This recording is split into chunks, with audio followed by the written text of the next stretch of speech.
If you enjoy this video, please hit that subscribe button down below and make sure you tap that notification bell to be notified every time I upload. But let's talk about what happened yesterday, because it was a mental deadline day and it was so Leedsy. It was just so Leedsy. Now, yesterday I did a video about Bamba Dieng. And in it, I mentioned the Cody Gakpo thing, but I'm just going to mention it briefly because it was part of the deadline day story. So, Orta flew out there to Eindhoven to speak to Cody Gakpo and his representatives. Apparently, behind the scenes, Louis van Gaal had convinced, alongside Ruud van Nistelrooy, Gakpo to stay until after the World Cup. So, that one fell through, and Leeds thought, right, well, we need to find a backup now because everybody wants a striker. It's for the best for everybody. Let's go and try and get one. So the next target was obviously then Bamba Dieng, who was the video yesterday that I made. And I can't believe what happened with this. It looked like it was completely done.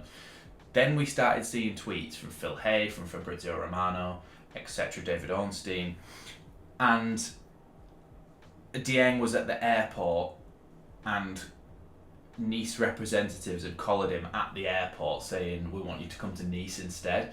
So then he was in the airport, didn't catch the flight he was supposed to, and was kind of waiting on making a decision of whether he wanted to come to Leeds or Nice. Then Leeds pulled out of the deal because they thought maybe it was taking too long, maybe they thought he's not going to pick us, I don't know. Leeds pulled out of the deal, and Bamba Dieng then went to Nice to do his medical, failed his medical, then didn't manage to get it done by the end of deadline day, and now has had to go back to Marseille. So in the morning, he's going to walk into the training ground like, yeah, nothing to see here, because he's absolutely embarrassed himself. But for me, I'm not going to hold it against him forever because he's not a Leeds fan, is he? So he doesn't understand maybe how good this club is, how good the atmosphere is, the Premier League draw. He has made that decision, and that's fair enough. Who cares? We didn't get him, and end of the story. It doesn't matter. But Bamba Dieng, it looked like he was going to be the guaranteed deal. So then, who do we turn to? In the meantime of all this, Dan James is on Fabrizio Romano's Twitter, on Phil Hay again, and they're all saying that he's going to be joining Fulham on loan. And we're all thinking, well, if our transfers have just fallen through, then why are we still letting him go?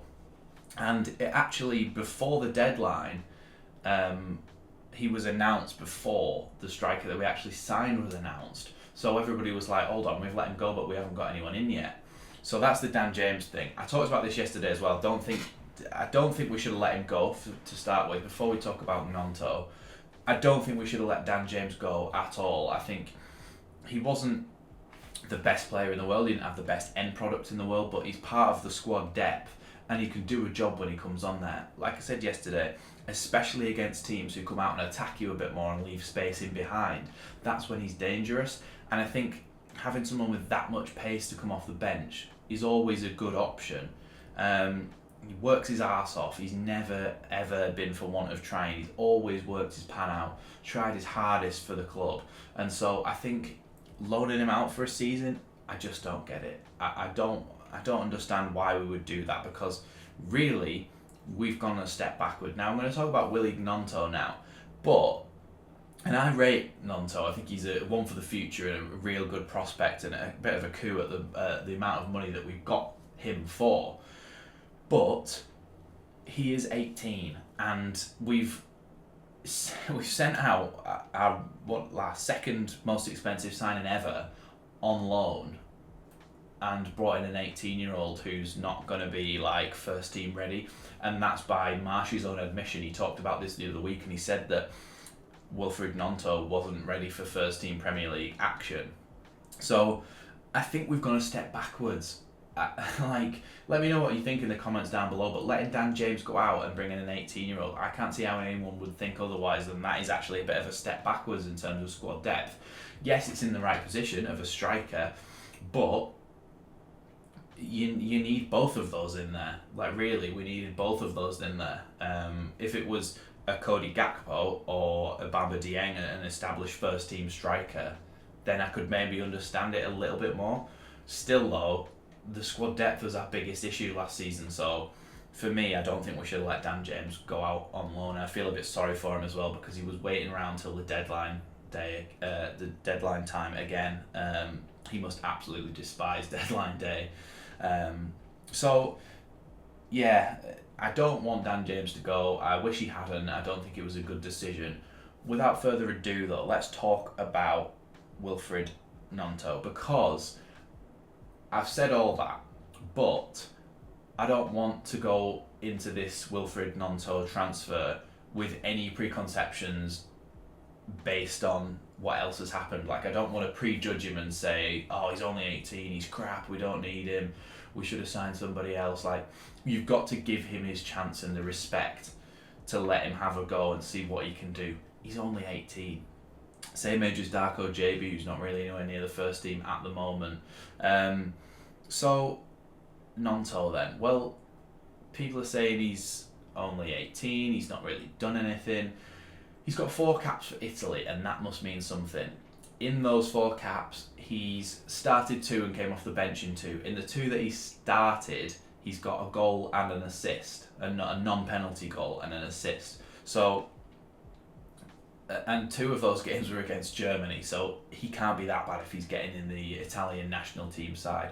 Sometimes I feel like foreign leagues and foreign nations are more willing to give somebody who is only 18 a chance in the national side or in their club side in the top division than we are here in the Premier League. I think we prefer to rely on more experienced players, and when we do bring in youngsters, we're more talking about 21-year-olds, 22-year-olds. So I hope Wilfried Gnonto gets a chance, especially because Rodrigo's now injured. We've got Joffy as well, who's available, and Bamford, who's limited minutes because he's coming back from injury. But other people are saying that he's not even scored in the Swiss League, Wilfried Gnonto, but he has scored in the Swiss League. I saw some Zurich fans on Twitter saying that although he didn't start every game, when he did come off the bench, he actually had a bit of an impact and really helped them towards their first league title in 13 years or something like that. So he's a bit of an impact sub, I think, and his statistics aren't that bad. Now, we talk about matches played as opposed to actual starts, because matches played, like, some of those games you could have come on as a 90th minute sub to time waste, or you could have come on the 80th minute, 85th minute, and you've only got 10 minutes on the pitch to try and score a goal or get an assist. It's not a fair estimation of how good a player actually is by their statistics. So let's have a look at last season then. 33 matches played, right, 9 goals and 1 assist. So 10 goal contributions in 33 games, which is one goal contribution every 3 games, which isn't horrendous. Like, you talk about a 1 in 2 striker is a really good striker. 1 in 3, who's not an out-and-out striker, by the way. He can play in those number 10 roles off the wings as well, and through the centre in that number 9 role. So he's not always been played as that number 9, so you wouldn't be expecting him to score goals every week. The other thing is, in that time, he's only actually started 9 games. So he started 9 games, got 10 goal contributions, and none of them were penalties. So it's better than it sounds when you look at it on the face of it. So Wilfried Gnonto then, good signing. We could have had better. We could have had a Cody Gakpo or a Bamba Dieng, although we probably dodged a bullet considering he failed his medical. But Wilfried Gnonto, he's the player we've got. He's the player we've got to back. And we've just got to hope that he comes good, because he's 18. Throw him in there. Give him a chance against Brentford, maybe the last half an hour. Just see what he can do. See if he's a little bit of a different prospect running at defenders. We've seen some clips of him picking up the ball in just inside the opposition half and absolutely taking it at the defenders in a Zurich versus Young Boys game in the Swiss League. So I think he's fast, he's good at dribbling, maybe his passing and his end product in terms of assisting isn't fantastic, but he can score goals, and he's proved it over the last couple of seasons at Zurich and with Italy as well, which is not no mean feat, is it, really, playing for your national team at 18. So yeah, Wilfried Gnonto then. Don't judge him based on the fact that who we could have had. Don't judge him based on the fact that we could have had Gakpo or Bamba Dieng. Judge him on his own merit. He's only 18, and let's all do our best to give him a chance. Let me know down in the comments what you think of our deadline day, what you think of all the drama that unfolded, and whether you think Gnonto should get a chance to play half an hour, 20 minutes at the end of the Brentford game at the weekend. But thanks for watching this one. Thought I'd best dive into all this deadline day drama and madness and explain it all, because not everybody is on social media, not everybody's on Twitter, so it won't have been refreshing it all day seeing what crazy stuff was going down in the world of Leeds United. So I hope that's updated everyone and a little bit of a player profile on Wilfried Gnonto. So thanks for watching, and I'll see you next time on Leeds Lately.